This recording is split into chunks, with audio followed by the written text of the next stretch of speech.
नमस्कार। हाँ। आज हम महाराष्ट्र के सतारा जिले के एक गांव धामन गांव की एक कहानी की गहराई में उतर रहे हैं। जी। हमारे पास जो जानकारी है वो है कुएं की महिला महाराष्ट्र का एक शाप नाम के स्रोत से। हाँ।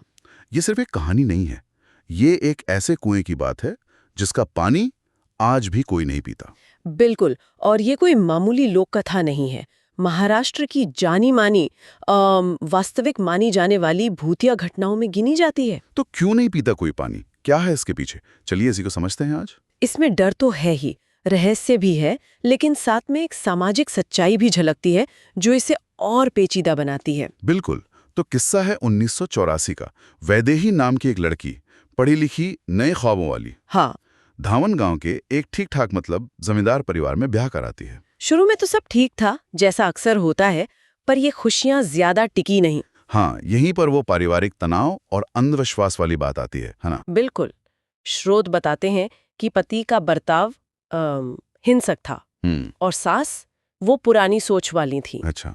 और जब गांव में फसलें खराब हुईं तो पता है क्या हुआ? क्या? सास ने सीधा इल्जाम वैदेही पर डाल दिया कि ये शनि ले आई है, मतलब मनहूस है। अरे, ये तो दिखाता है कि कैसे उस जमाने में खासकर गांव देहात में औरतें कितनी आसानी से निशाना बन जाती थी। सही बात है। बलि का बकरा।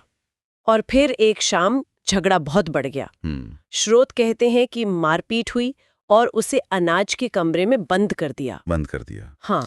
गांव वालों ने रात में चीखें भी सुनी, पर जमींदार का रुतबा था, डर था, कोई बीच में नहीं पड़ा। हिम्मत नहीं हुई किसी की। बिल्कुल। अगली सुबह वैदेही गायब। सास ने क्या कहा? सास ने कहा भाग गई कहीं। लेकिन ये बात झूठी निकली। कैसे? 2 दिन बाद उसका शव मिला, गांव के कुएं में तैरता हुआ। और हालत बहुत विचलित करने वाली थी। गले में उसी का दुपट्टा कसकर बंधा हुआ, हाथों में वो शादी की लाल चूड़ियां, वो वैसी की वैसी थीं। और वो गंध वाली बात? हाँ, वो सबसे अजीब था। कई हफ्तों तक उस कुएं से जले हुए बालों जैसी महक आती रही। बहुत अजीब। इस घटना ने तो पूरे गांव को हिला दिया होगा। बिल्कुल। कहते उस रात के बाद से धामन गांव में शांति जैसे खत्म ही हो गई। आज भी? हाँ, आज भी। बच्चे सूरज ढलने के बाद कुएं के पास नहीं फटकते। जानवर, कुत्ते वगैरह उधर ले जाओ तो बेचैन हो जाते हैं, काटने दौड़ते हैं। और वो आवाजों वाली बात? कई लोग बताते हैं कि आधी रात को कुएं से धीमी सिसकियां सुनाई देती हैं और फिर अचानक पानी में छपाक की आवाज। छपाक? हाँ। और कुछ ज्यादा ही अंधविश्वासी लोग तो ये भी कहते हैं कि कुएं में झांको तो अपनी परछाई नहीं दिखती। तो क्या दिखता है? किसी और का पीला सूझा हुआ चेहरा। वैदेही का मानते हैं। बाप रे, रोंगटे खड़े हो गए। और फिर वो 2001 वाली घटना, वो किसान वाली? अरे हाँ, वो तो और पक्का कर गई इस डर को। एक किसान था, कहते नशे में था शायद।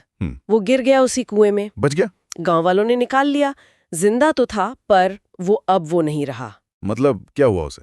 अगले 7 दिन लगातार एक औरत की आवाज में चीखता रहा, अपना ही जिस्म नोचता रहा। हालत बिगड़ती गई। और फिर?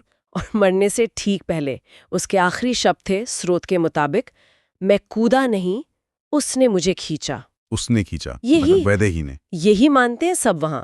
इस घटना ने तो बिल्कुल पत्थर की लकीर बना दी इस बात को कि कुएं में वैदेही की आत्मा है, अतृप्त आत्मा। पुजारियों ने कुछ किया? पूजा पाठ? बहुत कोशिश की, हवन किए, पूजा की, जगह पवित्र करने की कोशिश की, पर स्रोत कहते हैं सब बेकार, कुछ असर नहीं हुआ। फिर नासिक से एक अनुभवी तांत्रिक को बुलाया गया। अच्छा, उसने क्या कहा? क्या बताया उसने? उसने कहा कि वैदेही इतने ज्यादा दर्द, जिल्लत और धोखे की वजह से एक आत्मरूप बन गई है। आत्मरूप? ये क्या होता है? मतलब एक ऐसी ताकतवर गुस्से वाली आत्मा जो पानी के स्रोतों से चिपक जाती है, जिसे आसानी से मुक्ति नहीं मिलती। उसका दुख, उसका गुस्सा उसे वहीं रोक कर रखता है।